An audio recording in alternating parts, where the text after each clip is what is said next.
नमस्कार साथियों, आर्यन के ऑनलाइन प्लेटफॉर्म पर आपका दोबारा स्वागत है। और हम भारत के इतिहास में, ख़ास तौर से मध्यकालीन भारत के इतिहास में मुग़ल शासन पर या मुग़ल वंश पर चर्चा कर रहे थे। और उसमें हम बाबर की बात कर रहे थे। बाबर के कौन कौन से युद्ध हुए, किस प्रकार उसने मुग़ल सत्ता को स्थापित किया। और इसी क्रम में हमने महाराणा सांगा का उल्लेख किया। हमने कई सारे युद्धों की भी चर्चा की, जैसे कि खानवा का युद्ध, पानीपत का युद्ध, महाराणा सांगा की बयाना विजय। इन सारे युद्धों के अलावा बाबर के ऐसे और कौन से युद्ध थे जो पानीपत युद्ध और बयाना आपके भरतपुर विजय के बाद इम्पोर्टेंट युद्ध कहलाए, यानी खानवा विजय के बाद इम्पोर्टेंट युद्ध कहलाए। उस क्रम में जो पहला युद्ध आता है वो कहलाता है आपके चंदेरी का युद्ध। तो पहला युद्ध है हमारा दोस्तों चंदेरी का युद्ध। अक्सर इन युद्धों के अंदर वर्ष ही पूछा जाता है। बहुत कम ऐसा होता है कि आपसे डेट पूछी जाए। कई बार महीना और वर्ष ही पूछा जाता है, और कई बार महीना, वर्ष और डेट तीनों चीज़ें ही पूछ ली जाती है। यानी कि बहुत ज़्यादा रैशनल सवाल जब आ जाता है तो आपको उस तरीके से जवाब देना पड़ता है। तो ये आपके 29 जनवरी 1528 को लड़ा गया युद्ध था। 29 जनवरी 1528 को लड़ा गया युद्ध। किन किन के बीच ये युद्ध था? तो बाबर तो इसमें था ही।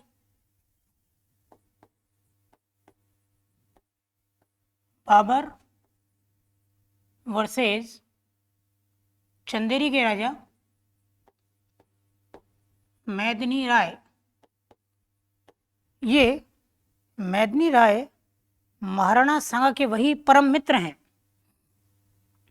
जिनका साथ महाराणा सांगा ने गागरोन युद्ध में 1519 में दिया था।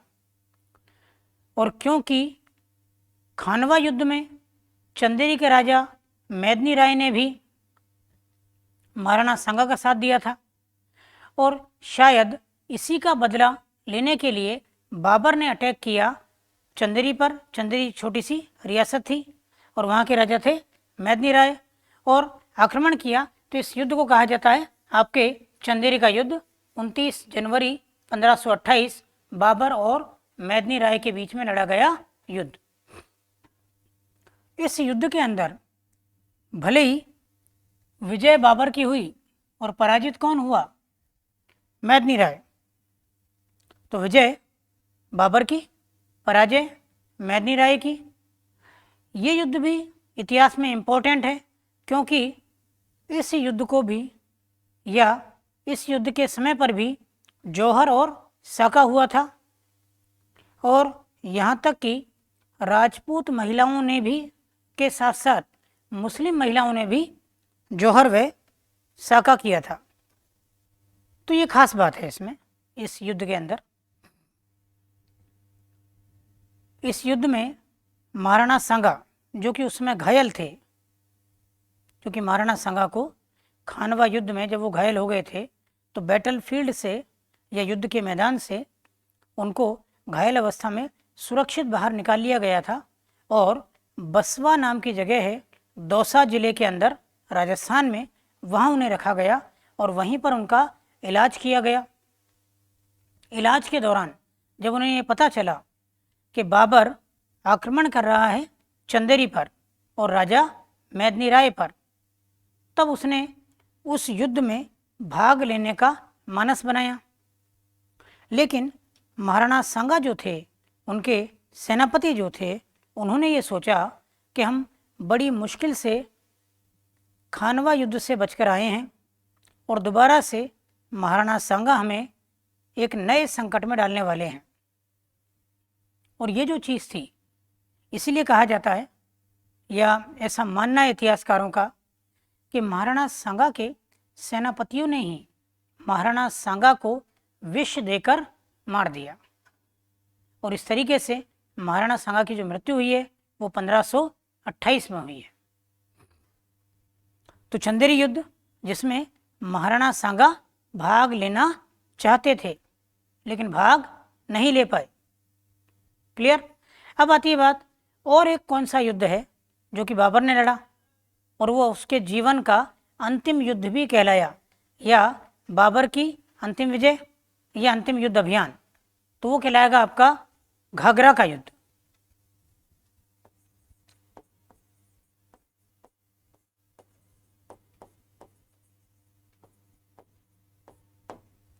क्योंकि यह घाघरा नदी के किनारे,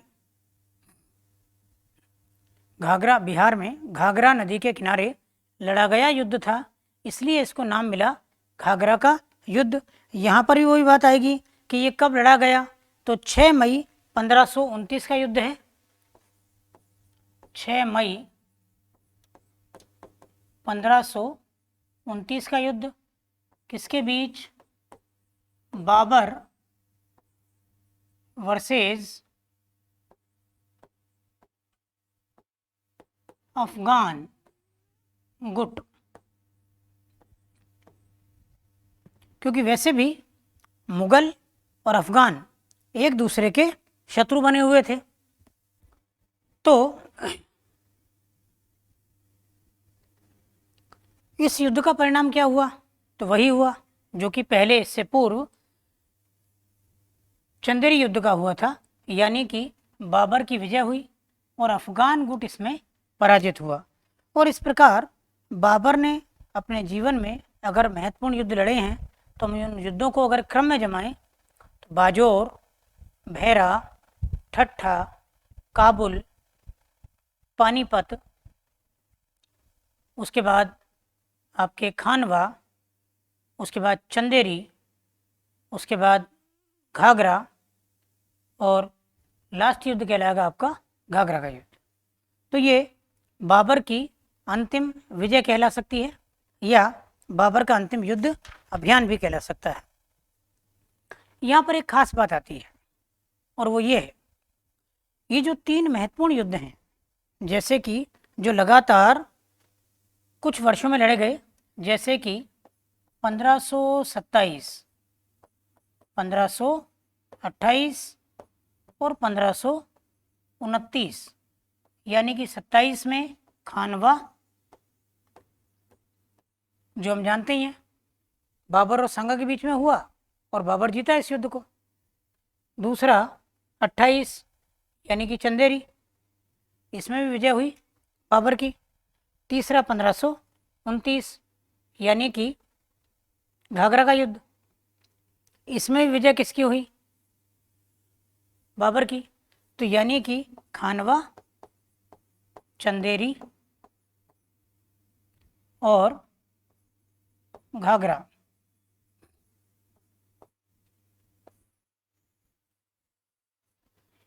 इन तीनों युद्धों में एक महत्वपूर्ण विशेषता है और एक महत्वपूर्ण नेता का उल्लेख करेंगे हम, जो आगे चलकर मुगलों से दिल्ली की गद्दी को छीन लेगा। तो वो जो व्यक्ति है उसका हम उल्लेख कर रहे हैं। तो आप देखिए कि खानवा और चंदेरी युद्ध में बाबर का सहयोगी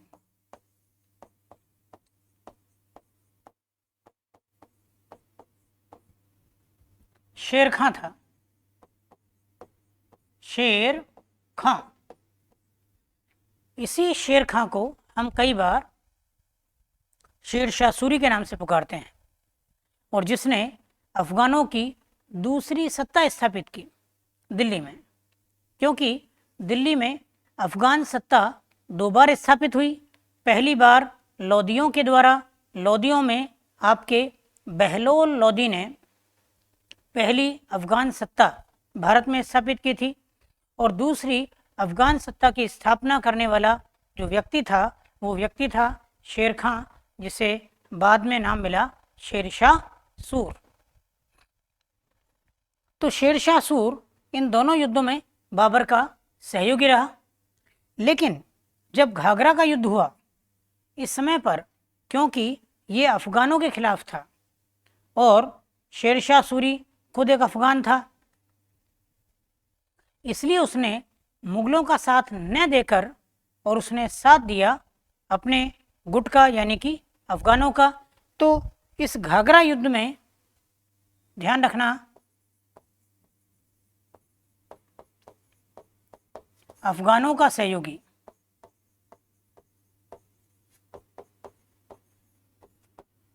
शेर खां था। यानी कि शेर खां ने दो युद्ध बाबर के साथ लड़े हैं और एक युद्ध उसने बाबर के विरुद्ध लड़ा है। और एक खास बात और एक खास कथन की अगर हम बात करें तो वो कहलाएगा आपके कि चंदेरी वाले युद्ध के अंदर, जिसमें शेर खां बाबर का सहयोगी था, इस युद्ध में शेर खां ने ये पूर्व घोषणा की थी कि यदि भाग्य ने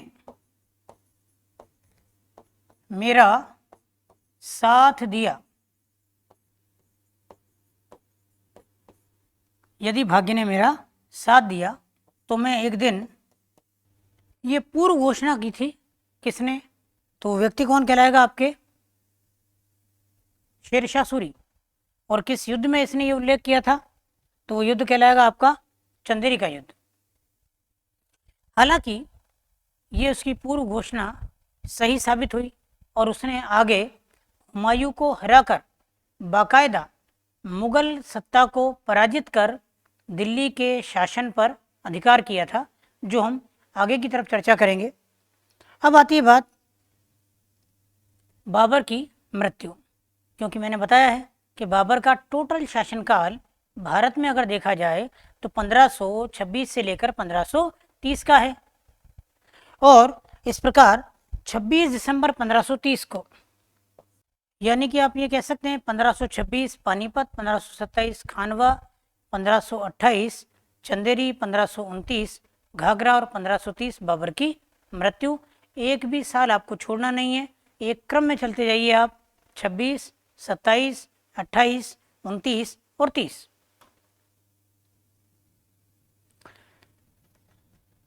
प्रारंभ में इसको आगरा के नूर अफगान बाग, जिसे बाद में नाम मिला आराम बाग में दफनाया गया। और ये नूर अफगान बाग भी बाबर के द्वारा ही बनाया गया बगीचा था आगरा के अंदर। लेकिन बाबर ने मरने से पहले ही अपने लिए जगह चुन रखी थी कि मुझे उस जगह पर दफनाया जाए, और वो थी काबुली बाग, काबुल। तो इसलिए इसकी पसंद की जगह पर बाद में इसके कॉफिन को या इसकी कब्र को शिफ्ट किया गया और यहाँ से उखाड़ कर या निकाल कर और वहाँ पर दफनाया गया। तो देखिए आप, बाद में इससे हमें एक बात और पता चली, और वो ये है कि यदि हम देखें कि भारत में या भारत के बाहर कौन कौन से मुग़ल बादशाहों की कब्र हैं या मकबरे हैं, तो भारत के बाहर जिन मुग़ल बादशाहों के कब्र या मकबरे हैं उनका यदि हम नाम लें तो उनमें पहला तो बाबर है, क्योंकि काबुल के अंदर है इसका मकबरा। उसके अलावा आप जानते ही हैं, और नूरजहाँ ने जहांगीर की मृत्यु पर उसका मकबरा बनवाया था शाहदरा, लाहौर में। तो यानी कि जहांगीर, और जहांगीर के बाद जब नूरजहाँ की मृत्यु हुई तो उसे भी वहीं पर दफनाया गया। तो जहांगीर और नूरजहाँ का मकबरा शाहदरा, लाहौर में है। बाबर का मकबरा काबुल के अंदर है। इसके अलावा यदि हम बात करें तो आप देखिए कि 1857 की क्रांति के समय पर, उस समय भारत का मुगल बादशाह था बहादुर शाह सेकंड, या इसी का अन्य नाम कह सकते हो आप बहादुर शाह जफ़र नाम से ये कविताएं उर्दू में लिखा करते थे। तो ये इनका पेन नेम था। तो साहित्यिक नाम था जफ़र, इसलिए इसको कहा जाता है बहादुर शाह जफ़र, और या फिर हम कहेंगे बहादुर शाह सेकंड। तो इनको भी अंग्रेज़ों ने बंदी बनाकर रंगून, बर्मा, जिसे आज हम कहते हैं म्यांमार, यहाँ पर भेज दिया और यहीं पर इनकी मृत्यु हुई। तो आप देखिए कि कितने मुग़ल बादशाह हैं जिनका मकबरा हमें भारत के बाहर मिलेगा। तो उनमें एक तो बाबर काबुल के अंदर, एक जहांगीर शाहजहाँ लाहौर के अंदर, एक बहादुर शाह जफ़र सेकंड जिसका मकबरा है रंगून, बर्मा या आज के म्यांमार के अंदर। ये वो मुग़ल बादशाह हैं। इसके अलावा जितने भी मुग़ल बादशाहों की मृत्यु हुई है उन सभी के मकबरे भारत में ही मौजूद हैं, जिनमें एक महत्वपूर्ण मकबरा कहलाता है हुमायूं का मकबरा, क्योंकि हुमायूं के मकबरे में 7 मुग़ल बादशाहों की कब्र है एक साथ। तो यहाँ पर ये इम्पोर्टेंट है, 7 मुग़ल बादशाहों की कब्र एक साथ आपको अगर देखनी है तो वो कहाँ मिलेगी आपको, वो हुमायूं के मकबरे में। तो ये तो हमने बात की हुमायूं के जन्म से लेकर मृत्यु की, उसकी घटनाएं। अब आती है बात हुमायूं ने आर्ट एंड कल्चर में क्या क्या किया, और भारत में इन मुग़लों के आने से कला और संस्कृति के अंदर क्या बदलाव आया, हम उसकी बात करेंगे। तो उसकी हम बात करते हैं। देखिए आप, सबसे पहले राजनीतिक प्रभाव की बात करते हैं हम।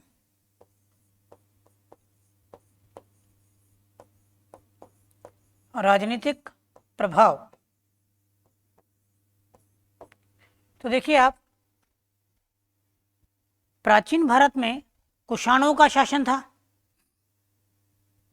और कुषाणों के समय पर ही काबुल और कंधार भारत के हिस्से थे। कुषाणों के शासन के बाद काबुल और कंधार कभी भी भारत के हिस्से नहीं रहे। बाबर के समय एकमात्र या पहली बार आपकी ये दोनों चीज़ें भारत के अंदर मिली। तो यानी कि एक तो ये चीज़ कहलाएगी आपके, ये बहुत ही महत्वपूर्ण प्रभाव था। या तो कुषाणों के समय पर ही काबुल कंधार भारत के हिस्से थे, कुषाणों के पतन के बाद जब काबुल और कंधार अलग हो गए तो उसके बाद बाबर ने ही काबुल को और कंधार को भारत का अभिन्न अंग बनाया। ये एक तो इम्पोर्टेंट बात है जो मुग़लों का एक राजनीतिक प्रभाव कहला सकता है। इसके अलावा यदि हम बात करें तो हम देखेंगे कि इसने कला संस्कृति में क्या किया। तो मुग़लों के द्वारा भारत में आने वाली एक बेहतरीन कला थी और वो थी बाग बगीचे लगाने की परंपरा। तो यानी कि बाबर अपने साथ बाग बगीचे लगाने की परंपरा लाया। एक तो ये बात हमको ध्यान रखनी है। दूसरी बात कि बाग बगीचे लगाना इतना इम्पोर्टेंट नहीं है, इन्होंने ज्योमितीय तकनीक के आधार पर बाग बगीचे लगाए और उसे नाम दिया चार बाग शैली। तो इन्होंने ज्योमितीय आधार पर ये जो चार बाग शैली है वो कैसी शैली है, तो देखिए आप ज़रा कि यदि हम एक बड़े कैंपस में इस इलाके को 4 हिस्सों में बांट दें और इन चारों हिस्सों के अंदर अलग अलग किस्म के पेड़ पौधे लगाएं या फलों के बाग लगाएं। तो यानी कि जैसे कि इसमें इस प्रकार के, इसमें इस प्रकार के, इसमें इस प्रकार के, इसमें इस प्रकार के। तो जो शैली है, इस शैली को नाम मिला चार बाग शैली। ये शैली कुछ इस प्रकार भी थी कि यदि एक बड़े कैंपस के अंदर और इसके बीच में जो जगह छोड़ी गई है वहाँ पर पानी की बहने वाली नहरें बनाई जाएं, बीच में फव्वारा लगाया जाए। इन नहरों को मुगल काल में कहा जाता था नहर ए बहिश्त, यानी कि स्वर्ग की नहरें। हालांकि कई प्रकार के इस्लाम में स्वर्ग हैं, उनमें 7वें नंबर का जो स्वर्ग है उसे कहा जाता है बहिश्त। तो हम ये कह सकते हैं 7वें स्वर्ग की नहरें, या सिंपल हम कह सकते हैं स्वर्ग की नहरें या नहरें बहिश्त। ये जो शैली है, ये शैली मुगलों के द्वारा भारत में आई और बाबर उसको लेकर आया पहली बार।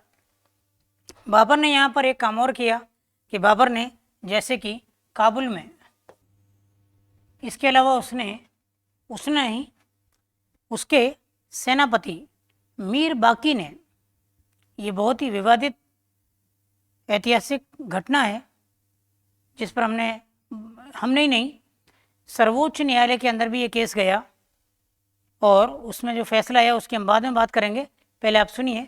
तो बाबर के सेनापति मीर बाकी ने, जिसे बाबरी मस्जिद के नाम से जाना जाता है, बाद में जब कई बार इस पर विवाद पैदा हुआ कि यह भगवान श्री राम के मंदिर को तोड़कर बनाई गई मस्जिद है, और जब इसका जांच की गई और जांच में विशाल मंदिरों के स्तंभ मिले, बहुत सारी मूर्तियां प्राप्त हुई, तो ये प्रमाणित हो गया कि ये वाकई में एक प्राचीन मंदिर था और उसी मंदिर को ध्वस्त करके या उसी मंदिर को तोड़कर मीर बाकी के द्वारा बाबरी मस्जिद का निर्माण करवाया गया था। तो मीर बाकी ने जो ये मस्जिद का निर्माण करवाया वो भगवान राम के मंदिर को तोड़कर। तो ये बाबर का जो स्थापत्य कला में क्या योगदान है और क्या योगदान है वो भी हमने बताया। कला में क्या योगदान है, साहित्य में क्या है, वो सारा हमने बता दिया। अब एक और हम बात कर सकते हैं, क्योंकि मैंने बताया था आपको कि बाबर की जो जीवनी है यानी कि तुजू के बाबरी, और उसका फारसी में अनुवाद किया था अब्दुल रहीम खाने ने, फिर उसी का अंग्रेजी में अनुवाद किया था एरिक्सन ने, उसके अलावा अनुवाद किया था आपके श्रीमती बेब्रीज ने। श्रीमती बेब्रीज ने ये कहा है कि बाबर ने ही धौलपुर में, राजस्थान के जिले धौलपुर में कमल के फूल के बाग का निर्माण करवाया। तो ये आपको थोड़ा ध्यान रखना है कि बाबर के द्वारा धौलपुर में,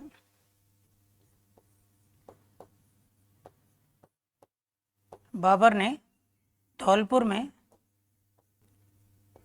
कमल के फूल बाग का निर्माण करवाया। ये हमने बात की है सारी कि मुगलों का हमारी राजनीति पर क्या प्रभाव पड़ा, मुगलों का हमारा संस्कृति पर क्या प्रभाव पड़ा, साहित्य पर और इतिहास पर, और इसके अलावा हमारे स्थापत्य कला पर। इसके अलावा भी यदि हम बात करें तो हम ये कह सकते हैं कि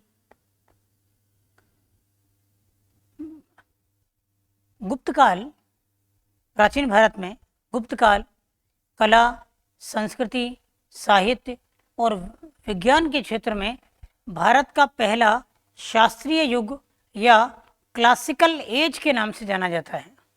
और ठीक इसी तरीके से यदि आप ये कहें कि भारत का दूसरा कला, संस्कृति, साहित्य, विज्ञान आदि के क्षेत्र में क्लासिकल युग कौन सा कहलाता है, तो वो मुगल काल कहलाता है। ये आपको थोड़ा ध्यान रखना है। तो देखिए आप, पहले हम बात करेंगे गुप्त काल की, कि गुप्त काल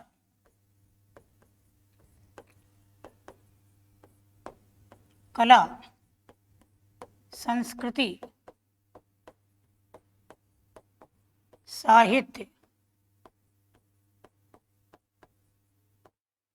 विज्ञान आदि के क्षेत्र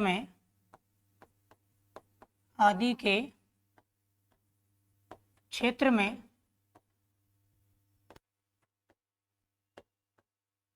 भारत का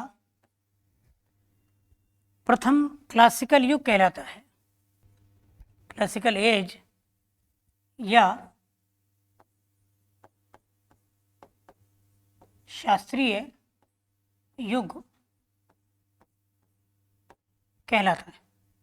यानी कि गुप्त काल में जितना कला, संस्कृति, साहित्य, संगीत और विज्ञान, इसमें जितनी उन्नति हुई उतनी कभी भी नहीं हुई, और सिद्धांत गढ़े गए, और बहुत ही बेहतरीन काल था ये कला संस्कृति का। इसी प्रकार भारत में द्वितीय क्लासिकल एज कहलाती है आपके मुगल काल। तो हम यहाँ पर इसको समरी में लिखेंगे एक तरीके से, इसी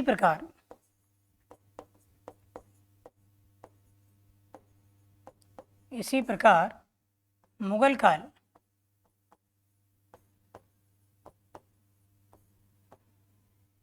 भारत का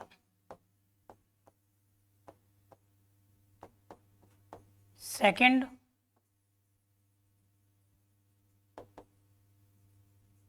क्लासिकल एज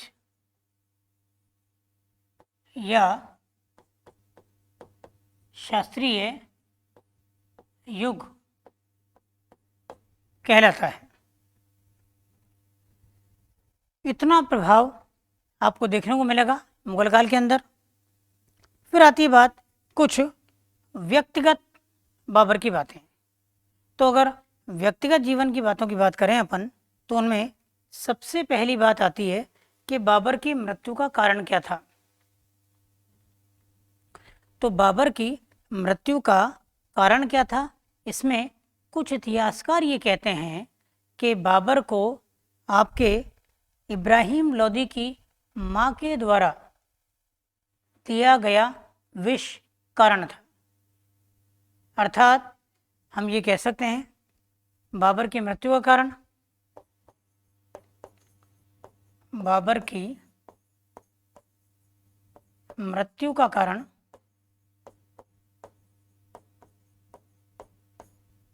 इब्राहिम लोदी की माँ के द्वारा। लेकिन ये कुछ इतिहासकारों की मान्यता है, सभी की नहीं है, तो ये आपको ध्यान रखना है। कुछ इतिहासकार ऐसा मानते हैं कि बाबर की मृत्यु का प्रमुख कारण इब्राहिम लोदी की माँ के द्वारा दिया गया विष था। इसके अलावा बाबर ने सड़कों को नापने के लिए, खेतों की ज़मीनों को नापने के लिए एक पैमाना बनाया जिसको नाम मिला गजे बाबरी। तो गजे बाबरी नामक पैमाना बनाया, एक पैमाना बनाया। तो लंबाइयों को नापने के लिए इसने एक पैमाने की बात की। उसके अलावा यदि हम बात करें, इसकी जो किताब है यानी कि तुजूक बाबरी, उसके बारे में इतिहासकारों की क्या राय है, तो एल्फिंस्टन नामक इतिहासकार हैं जो ये कहते हैं कि यह मध्य भारत का वास्तविक इतिहास जानने का एकमात्र ग्रंथ है। तो ये बहुत ही महत्वपूर्ण बात है एल्फिंस्टन की। क्यों? क्योंकि उसने ये कहा है कि यदि आपको मध्यकालीन भारत का इतिहास जानना है प्रामाणिक तरीके से, तो उसका एकमात्र स्रोत है तुजूक बाबरी। तो एल्फिंस्टन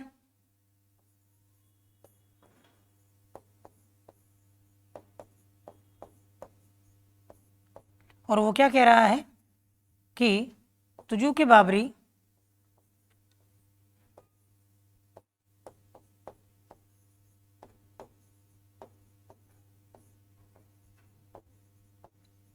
मध्य एशिया का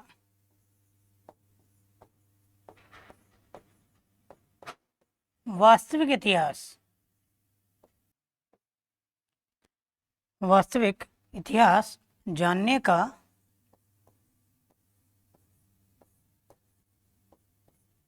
एकमात्र ग्रंथ है।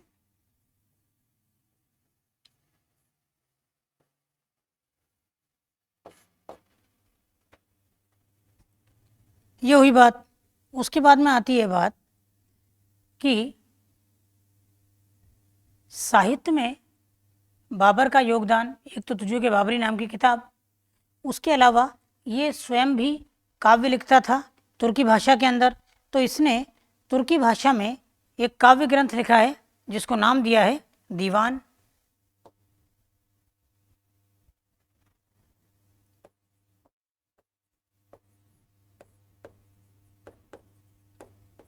तुर्की भाषा में एक काव्य ग्रंथ लिखा।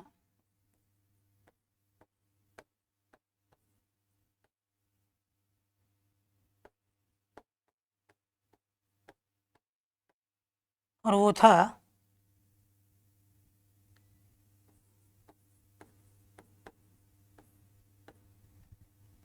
बाबर का दीवान।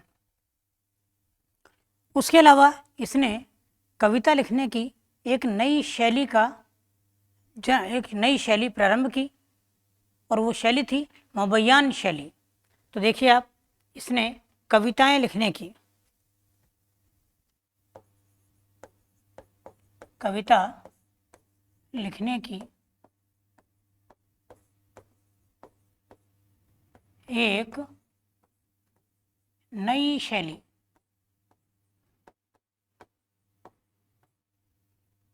मुबय्यान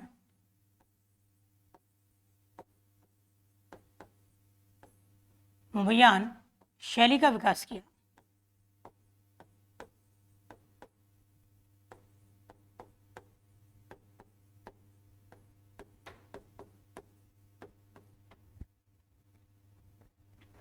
यदि हम इसके द्वारा लिखे गए एक अन्य ग्रंथ की बात करें तो इसने रिसालाए उजस तुर्की भाषा में किताब लिखी, जिस किताब को ख़त ए बाबरी के नाम से भी जाना जाता है। तो तुर्की भाषा में इसने रिसालाए उजस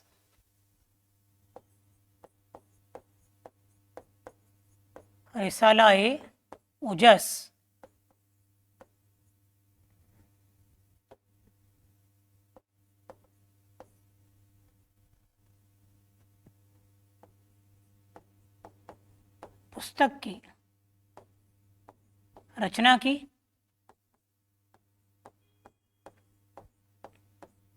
जिसे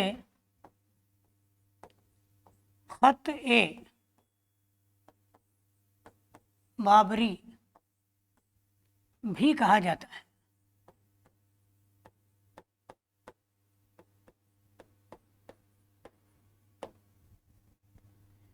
ये हुई हमारी बात बाबर के द्वारा साहित्य में इसका क्या योगदान रहा। जो इसने किताब लिखी है अपनी जीवनी, जिसका नाम है तुजू के बाबरी, उसमें वो ये लिखता है कि बादशाही से बढ़कर कोई भी बंधन नहीं होता और राजा के लिए एकांतवास हराम है। तो देखिए आप, तुजू के बाबरी क्या कहती है।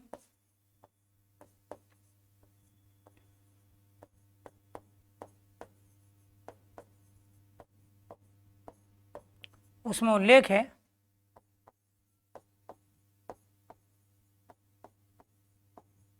बादशाही से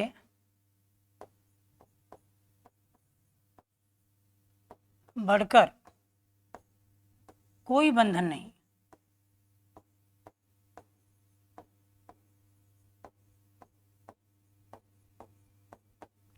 और बादशाह के लिए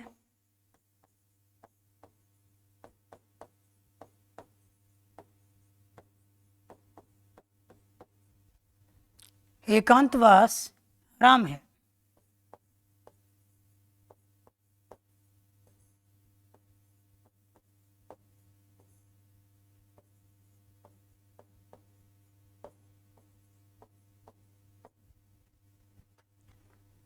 और यदि हम बात करें तो देखिए आप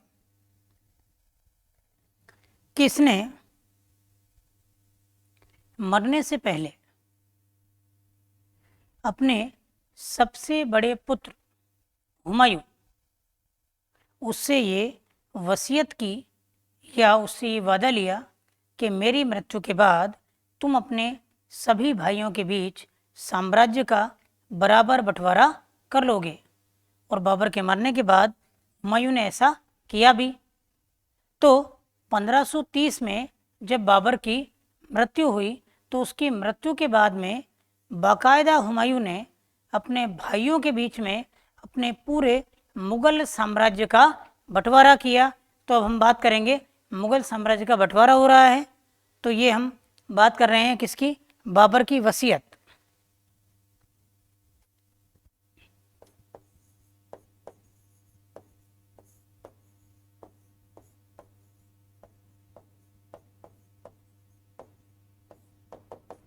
और मरने से पहले उसकी वसीयत क्या लिखी गई थी कि मेरे मरने के बाद तुम सभी अपने भाइयों के बीच साम्राज्य का बराबर बंटवारा करोगे।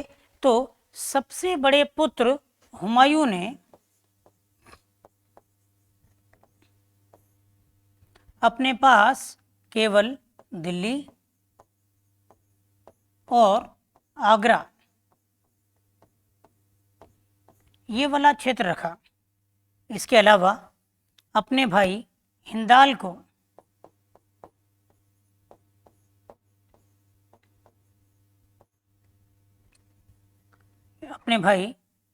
को इसने मेवात यानी कि हमारा अलवर वाला क्षेत्र, मेवात और मेवाड़ क्षेत्र दिया।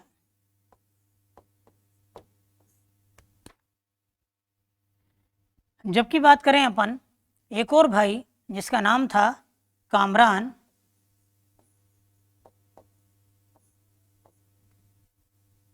इसे हुमायूं के द्वारा दिया गया आपके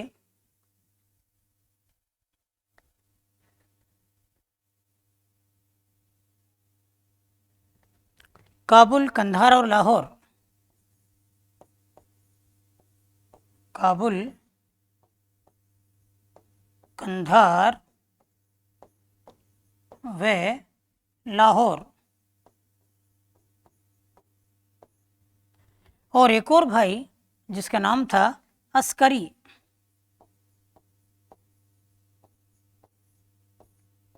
अस्करी को हुमायूं ने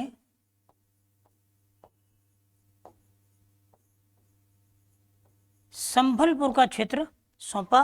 और इस प्रकार इसने अपने पिता के वादे को पूरा करते हुए अपने भाइयों के बीच में साम्राज्य का बराबर बंटवारा किया।